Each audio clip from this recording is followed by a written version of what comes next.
Minnesota Orchestra, together with Classical Minnesota Public Radio and Twin Cities PBS, is live with performances, interviews, and more on television, radio, and online.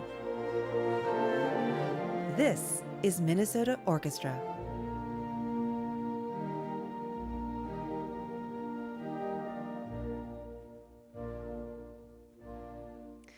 Good evening, everyone, from Orchestra Hall in Minneapolis. I'm Sarah Hicks, and I am so delighted to welcome you to A Midwinter Gathering, a program of music and stories with our dear friend Kevin Kling, and featuring poets, writers, and storytellers from right here in Minnesota.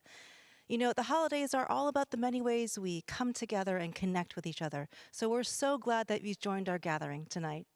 I'll see you later in the evening from the podium, but for now, let's begin our concert.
The word gather, it conjures living rooms, dining room tables, church basements, coffee shops, synagogues, mosques, concert halls, joined by family, faith, community, a shared language, music, food.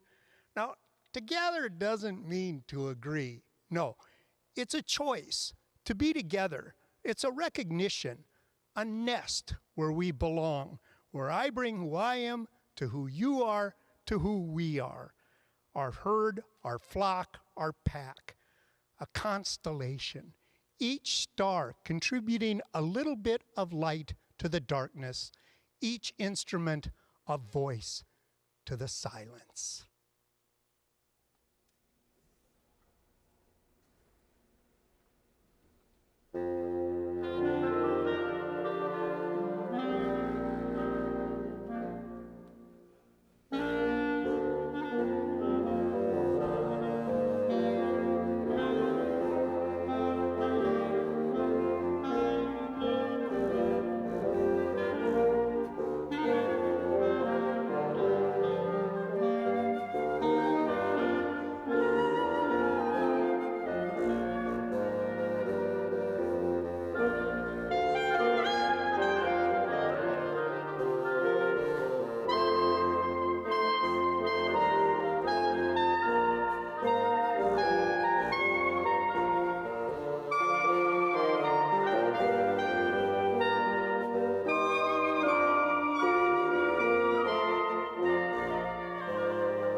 To make the perfect Somali tea shah, start with a black hole, an intention to share it with a loved one. May they be thin or tall, round or husky. Bonus if they can belly laugh themselves to sleep.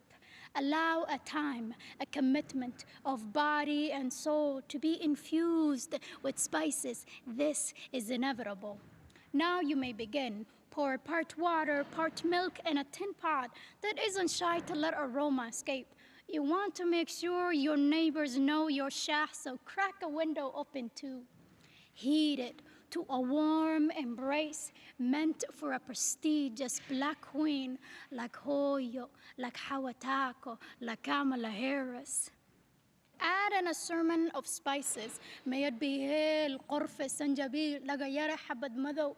But know that the Somali spice comes with a history lesson buried deep within a gabay, within a language as elusive as the content of a black hole. But ground yourself with a wooden spoon and stir away all thoughts of illment, for all humans were meant to enjoy the present, receive the past, and spice the future. Now, you know life is flavorful with a twist, right? Skip across the Indian Ocean and pick a handful of Malabar chai, just for two, and enjoy the last stir. Lid it like your precious, private, brave moment, and let it be for a bit while. Now might be a good time to look out through your window and see if the world isn't just a little bit spicier deep within your soul. Affirm that it's a good moment to count your blessings and your blessings. Now, your shah is ready. Soon you will know why a good shah is served with a shekel, a story from a being in flesh with their own stories. Let the aroma of your shah reawaken your ancestors' memories. Let each sip become a prayer for more kindness to grow in the hearts of all Minnesotans. Let your shah tea water your hope, and let your hope grow like forest.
Now, when I was in junior high, I played the trumpet.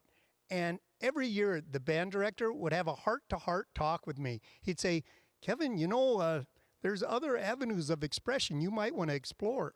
I'd say, no. He'd say, Kevin, you can't stay in the band. I say, well, I can't join choir. I'm tone deaf. Yeah, he says, I know. And I'd say, home ec is so messy and art scares me. I mean, there's a song in my heart and it's trapped and tone deaf, but please, I want to stay in the band. And I'd cry, and he'd soften and leave me in the band, the worst band, the cadet band, all 7th graders and me, a 9th grader. Now, Mark Twain said that Wagner's music is better than it sounds. Well, everybody's music was better than it sounded when we played it. I mean, it sounded like there was a bee trapped in your head somewhere. At the Wall of Jericho, we could have been a band that prevented structural damage, because I'm sure the Canaanites would have said, just stop, we'll come out, please, just stop. Now, I have to admit to being part of the problem. Whenever we would play a song and finish, I always had a little extra music left over to play. Or I would finish and the band would keep going and I'd have to pick up my instrument and pretend I had more to do. But one time I was playing the Hogan's Heroes March, and lo and behold, I finished at the same time as the band. It was a miracle. And then the band director said, very good, band, and now we'll play the Hogan's Heroes March. What?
It was Thanksgiving.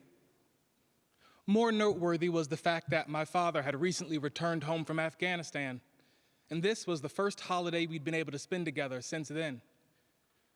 My mother invited my grandma, or mother, as we call her, all my cousins, aunts, and uncles. And we stood together in gratitude for having made it another year. My father began to pray. which is significant because for him, prayer has always been a private and personal act. He's private about a great many things, but prayer is definitely in the top 5. But this time, when the room was asked who wanted to lead us in prayer, he volunteered. We formed a large circle, joined hands, bowed our heads, and listened. His prayer was short and simple. It began pretty standard. He thanked God for the day and for the food we were about to receive. Then, after a pause, it shifted. He began to be more specific. He thanked God for gifting him with a second mother in the form of his mother-in-law, our mother, after his own had passed years prior. He thanked God for having the resources and the ability to provide food and a gathering place for all these people. And finally, he asked God to please keep him on the right path. He admitted that he doesn't know exactly what he's doing right, but he asked God to please allow him to keep doing it. That was the first time I'd ever heard my father cry. I didn't see it. I had my head bowed and my eyes closed, but I heard him. He was able to be vulnerable in that moment because there was a room full of people that he knew would be there to catch him should he stumble. He was able to squeeze the hands on either side of him and feel free. In that moment, my father was a human being. He's always been a pretty daunting figure for me, and for the first time in my life, he was just a person. With fears like mine, hopes like mine, trying to make sense of a world that changes with every second of its existence. Our lives will have a different look and feel this year. It will leave a hole that will be hard to fill. But we will make it to the other side. Hold on just a little longer. Place your arms around all the hope you can muster and squeeze and squeeze and squeeze.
Gathering and Community by Kao Kalia Yang.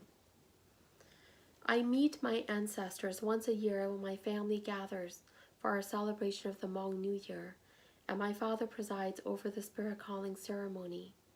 Outside, it is generally very cold in Minnesota. Inside, the house steams up with traditional Hmong food and the smoke of the incense sticks, with the money boats we burn, an offering, a remembrance.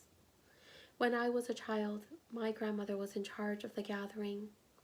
It was not only our family then, but all of my aunts and uncles and their children. We would come together in an older uncle's house, usually Uncle Chu's. In the gray dawn, my father drove us through the sleeping city. We were adventurers in the old Subaru, Mom and Dad in front, our younger siblings half asleep in our laps in the back. We crossed the bridge, crossed the river, from our side of the city to the west side, where Uncle lived on a hill in an old brown house. The two-story house filled with the steam of fresh boiled rice, regular rice, and sticky rice. None of us were allowed to touch the regular rice. It was for the ancestors first. But all of us children were given balls of sticky rice. On the dirt floor of the basement, lit by a single hanging bulb, my boy cousins took turns smashing big wooden hammers into a hollow tree filled with hot, sticky rice. They were making Grandma's and my favorite New Year food, sticky rice cakes. The past floats inside of me in the chaos of our New Year celebrations now. My father at the open doorway, calling in our spirits from the cold, the old year, calling our spirits home to the warmth of family in anticipation of the new year. My daughter and my niece walk around the house, taking turns, holding a plump puppy in their arms. My young sons and their cousins run around, teasing and playing as the adults, me among them, mix and stir the pots simmering on the stove. When the meal is set, I'm a child again. My father sits where my grandmother once sat. At the table, there's a bowl of steaming jasmine rice, another of hot chicken broth filled with dried herbs from my mother's summer garden, and a platter full of boiled chicken, torn and seasoned with salt and black pepper, sprinkled with fresh cilantro leaves. There are leaf spoons turned face down around the bowls of rice and broth, the platter of meat.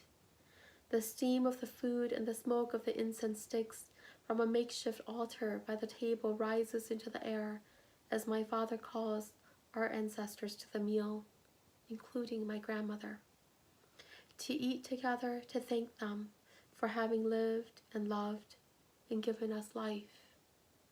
I see my ancestors gather around the table in the cloak of the smoke, each taking a seat, taking a spoon, taking a sip. Each is glorious, though I cannot see their faces or their forms. Their presence, old as time, familiar as the touch of one hand on the other, fills the space around me and inside of me. The moment is a memory. It was for me. It will be for my children.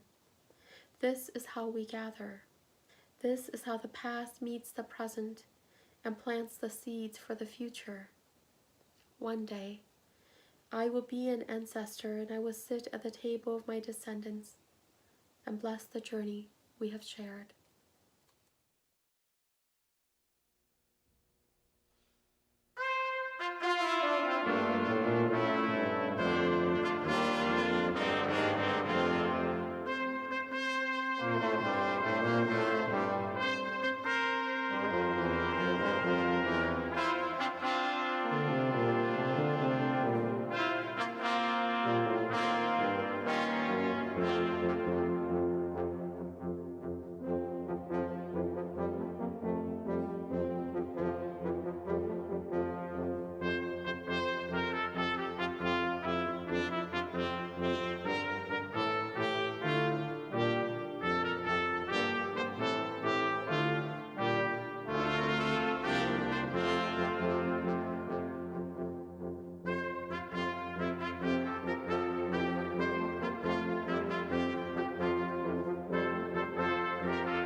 Now, when I work in grade schools, I tell them about my arm. I say, now my left arm, I have 4 fingers on this side and no thumb. So if you want to high five me after the show, you're out of luck, but we can high 4 all day. And so that gets that out of the way. Oh, I tell adults about my left arm too because they're out there. I wonder if he knows about his arm. Yeah, I know. So I'm working in this grade school. And I get done with my story, and these kids come up. I see this little girl, and I know why she's coming up. So I go, hi, 4. She goes, no, hi, 2.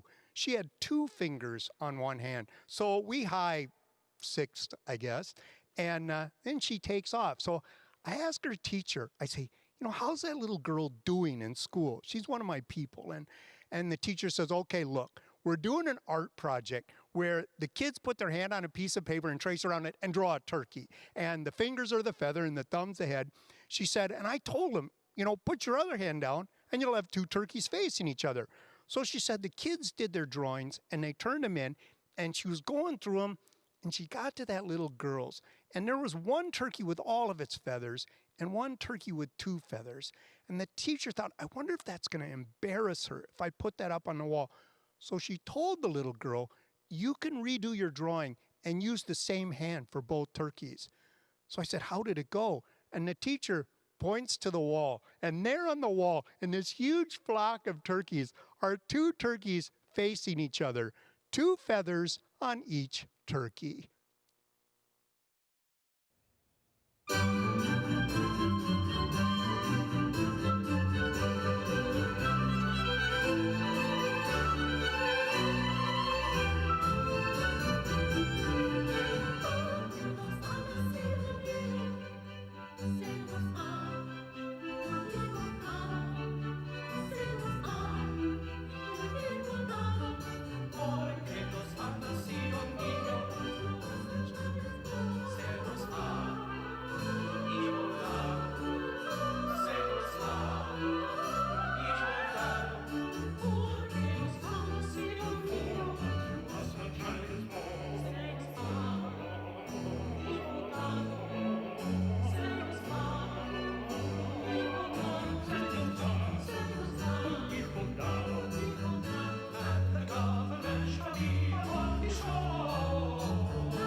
Now, there's a landscape that speaks to each of us.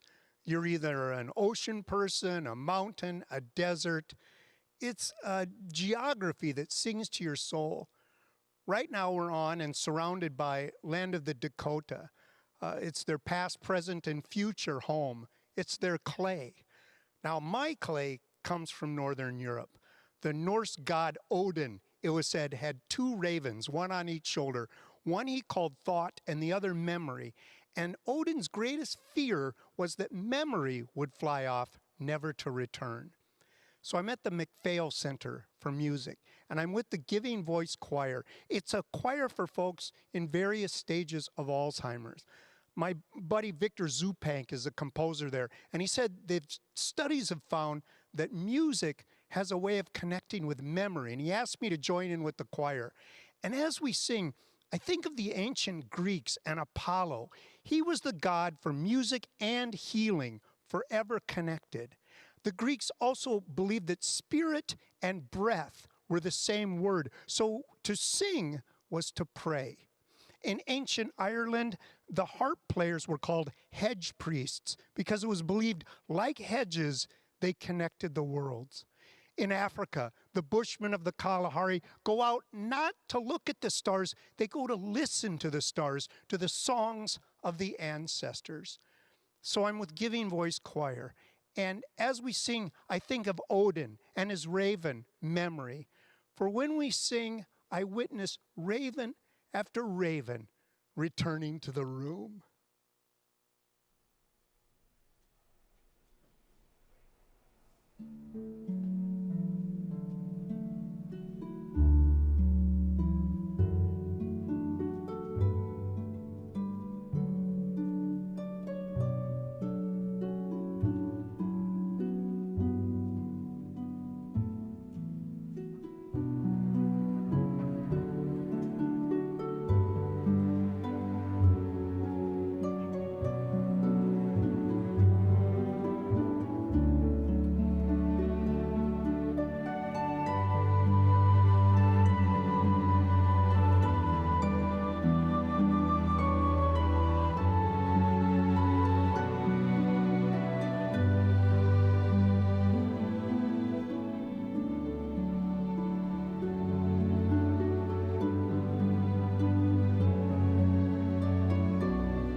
My 103-year-old house is surrounded by great trees.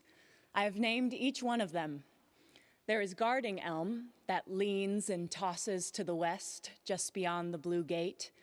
Tiny offshoot of the great Wahpeton maple grows alongside, only 6 feet tall. It is still shaped like a drumstick. I grew it from a seedling that took root in one of my mother's flower pots. Awkward and shy are the elms that flank these two trees. An old stalwart, biggest tree in the neighborhood, stands guard around the corner in front of the house. Pensive lover and serene darling, haywire and entire trust are the locust trees that have sprung up in a ragged line along the edge of the yard.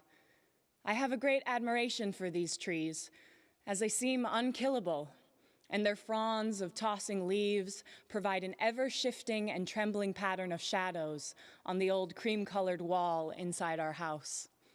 Also, they leaf out last of all, and they lose their leaves last too, every fall providing one final bank of burnished glory before the blast off into winter. Life seems to flood by, taking our loves quickly in its flow, in the growth of children, in the aging of beloved parents. Time's chart is magnified, shown in its particularity, focused, so that with each celebration of maturity, there is also a pang of loss. This is our human problem, one common to parents, sons and daughters too. How to hold tight while simultaneously cherishing the closeness and intricacy of the bond, while at the same time letting out the raveling string, the red yarn that ties our hearts.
As a kid growing up in Hawaii, the holidays were a most wonderful time. In my hometown of Honolulu, the festivities began with the first night of Simbang Gabi, the 9 days of Christmas with our Filipino friends.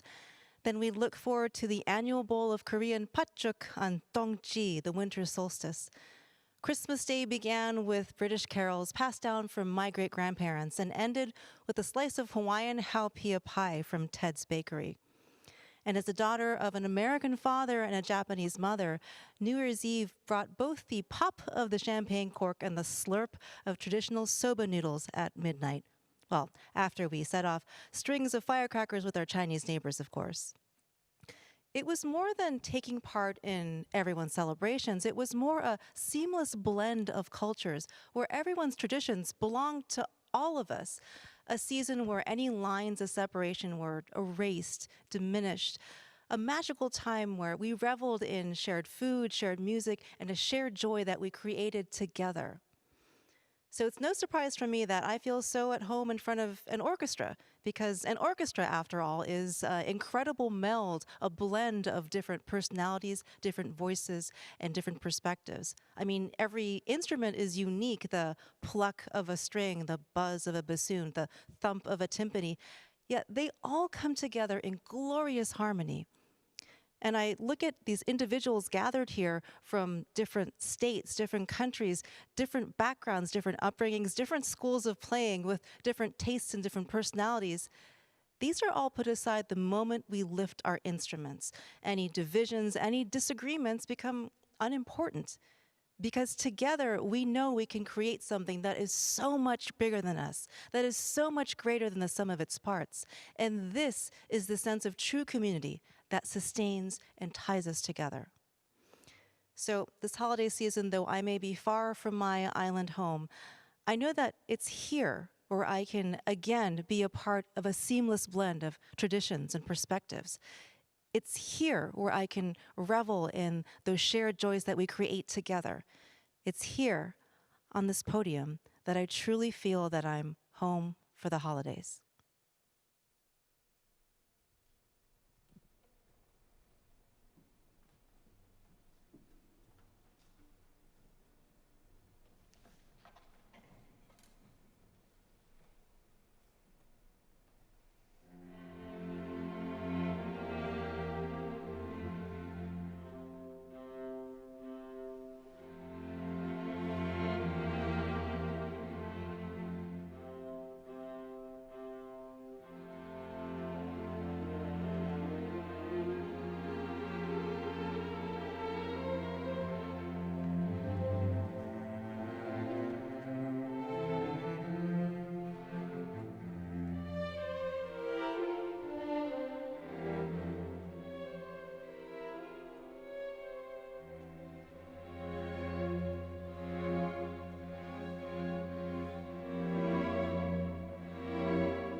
So 35 years ago, I'm in London, and it's my first Christmas away from my family, my grandparents' farm, and I check into a youth hostel, and to relieve my homesickness, I go for a walk. And there's this play called The Dresser, and I go inside. It costs like £2, which only $4. And I take my seat, and I'm sitting next to this couple. They must be in their 80s. And we greet each other, and then the play starts. And it takes place in World War II, inside of a theater. And suddenly an actress starts to sing. Well, the man next to me takes my hand. Nobody ever takes my left hand. And he starts to sing. And I look, and everyone's joining hands. And they're singing and swaying to the music. It's like automatic or genetic. I love it. I turn to the guy next to me. This is great. And he smiles. Well, the second act takes place backstage of the theater, and it's the bombing of London. And I wonder if this couple had probably lived through that historical event. We sing another song, but at the end of the song, this time the man doesn't release my hand. He holds onto my hand, and with every explosion, he grips it a little bit tighter. He continues to hold my hand till the end of the play. Now, when we enter a theater or a music hall, we're not in the same place. We all come from different days, different weights of the world. And then the lights lower. And when they come up on the stage, we're transported to another world. Memories and emotions are conjured. For some, a much-needed laugh or cry. For some, suffering loss. It's the knowledge that we're not alone. The audience and the performers, like two wings, keeping these moments aloft. For we all love, hate, desire as much as any king or queen that ever lived. They are inside of us. And what happens on stage is just a reminder of that. Back in London, the play ends. And the man releases my hand so we can stand and applaud. And we share another look, much different than the first look. I smile and he nods. And I make my way back to the youth hostel and wait in line in the lobby for the payphone. And when it's my turn, I call my grandparents' farmhouse. And luckily, and with great joy, my brother accepts the charges.